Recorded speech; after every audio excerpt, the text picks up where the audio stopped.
আজকে আমাদের ক্লাস হলো সূরাতুল বাকারা 11 নম্বর আয়াত থেকে শুরু হবে। খুবই লক্ষ্য করুন, আমি একেবারে প্রতিটা শব্দ ধরে ভেঙে ভেঙে আপনাদেরকে পড়ানোর চেষ্টা করতেছি।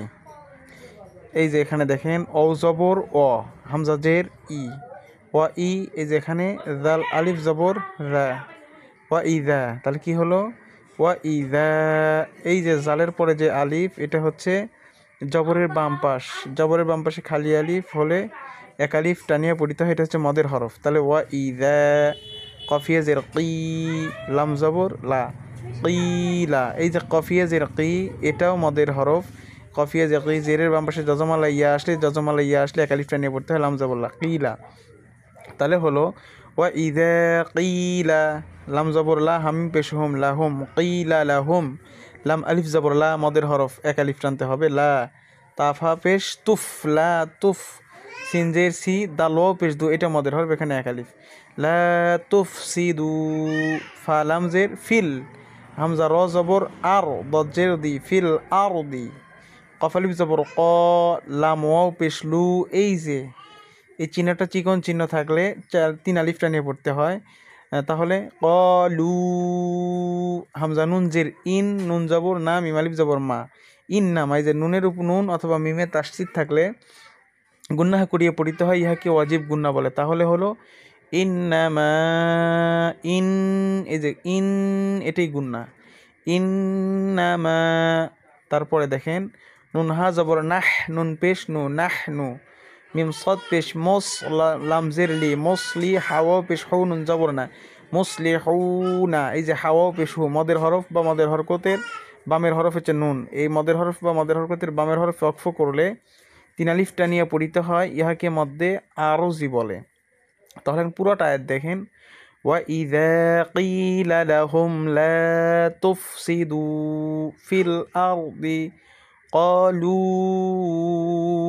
إنما نحن مصلحون। এরপরে লক্ষ্য করেন 12 নম্বর আয়াত, হামজা জবর আ, লাম আলিফ জবর লা, এখানেও ওদের মতো একই নিয়ম। এই যে চিকন চিহ্ন মানে তিন আলিফ টানতে হবে। তাহলে আলা, হামজা নুন জের ইন, এটা ওয়াজিব গুন্না, নুন জবর না, ইন না, হামিম পেশ হুম, ইন না হুম, হা পেশ হু, মিমলাম পেশ মুল, হুমুল, মিমফা পেশ মুফ, সিনজের সি, মুফসি, দাল পেশ দু, নুন জবর না, মুফসি দু না, ও জবর ও, লাম খারা জবর লা, যে খারা জবর খারাদের উল্টা পেশ হইলে এটাও এক আলিফটা নিয়ে পড়তে হয়, এটা মদের হরকত। তাহলে ওয়ালা, কাফ লাম জের কিল, লাম আলিফ জবর লা, ওয়ালা কিল্লা, ইয়াসিন জবর ইয়াস, আইন পেশ ও, র পেশ রু, নুন জবর না, ইয়াস রু না।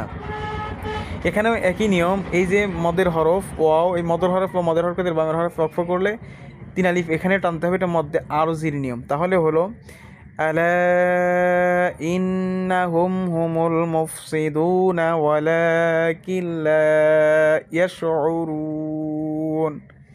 এরপরে দেখেন 13 নম্বর আয়াত, ও জবর ও, হামজা জের ই, জাল আলিফ জবর জা, ওয়া ইযা, কফিয়া জের কি, লাম জবর লা, ওয়া ইযা কিলা, লাম জবর লা, হামিম পেশ হুম, লাহুম, হামজা খারা জবর আ, এক আলিফ, মিম জের মি, নুন ও পেশ নু, আমিনু, কাফ জবর কা, মিম আলিফ জবর মা, এই যে এটা তিন আলিফের চিহ্ন, কামা, হামজা খারা জবর আ, মিম জবর মা, আমা, নুন, নুন জবর নান। এই কারণ এই যে নুনের উপর তাসদিদ, এই তাসদিদ অক্ষর দুইবার পড়তে হয়, প্রথমবার ডান দিকের হরকতের সঙ্গে, দ্বিতীয়বার নিজেরটার সঙ্গে, এই কারণে এটা দুইবার উচ্চারণ হবে। তাহলে আমানান, নুন আলিফ জবর না, সিন পেশ নু, নাসু, আমানান নাসু, কফ আলিফ জবর ক, লাম ও পেশ লু, এটাও তিন আলিফ, কলু, হামজা জবর আ, নুন হামজা পেশ নু, আনু, মিম জের মি, নুন পেশ নু, আনু মিনু, কাফ জবর কা, মিম আলিফ জবর মা, কামা, হামজা খারা জবর আ, মিম জবর মা, নুন সিন জবর নাস, আমানাস, সিন পেশ সু, ফা জবর ফা, হালিফ জবর হা, হামজা পেশ উ, আমানাস সুফাহাউ। তাহলে এই পর্যন্ত পড়ে নেই। ওয়া ইযা কিলা লাহুম আমিনু কামা কামা আমানান নাসু ক্বালু আনুমিনু কামা আমানাস সুফাহাউ।